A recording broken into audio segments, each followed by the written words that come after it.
लालची लोमड़ी की कहानी में यह है कि एक बार की बात है, एक जंगल में एक चालाक लोमड़ी रहा करती थी।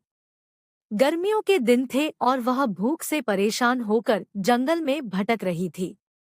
बहुत देर जंगल में भटकने के बाद लोमड़ी को एक खरगोश मिला। लेकिन खरगोश मिलने के बाद लोमड़ी ने खरगोश को खाने की बजाय उसे छोड़ दिया, क्योंकि वह इतना छोटा था कि उसे खाने से लोमड़ी का पेट कहाँ भरने वाला था। इसके बाद लोमड़ी आगे बढ़ी, फिर से जंगल में भटकने लगी। कुछ देर जंगल में भटकने के बाद भूखी लोमड़ी को एक हिरण दिखा। हिरण को देखते ही लोमड़ी के मुंह में पानी आ गया। लोमड़ी हिरण को पकड़ने के लिए उसके पीछे दौड़ने लगी। लोमड़ी ने अपनी पूरी ताकत से हिरण का पीछा किया, पर हिरण लोमड़ी की पकड़ में नहीं आया। अब लोमड़ी खाने की तलाश में बहुत ही थक चुकी थी।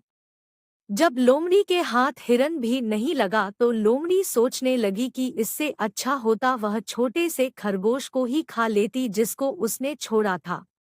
कुछ देर आराम करने के बाद लोमड़ी खरगोश को ढूंढने के लिए फिर से जंगल में भटकने लगी। जंगल में खरगोश को ढूंढते हुए लोमड़ी वहां पहुंची जहां उसने खरगोश को देखा था। लेकिन लोमड़ी को वहां खरगोश नहीं दिखा।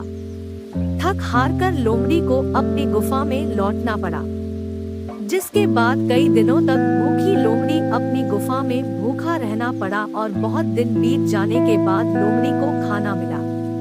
कहानी की सीख। उपरोक्त लोमड़ी की कहानी से हमें यह शिक्षा मिलती है कि हमें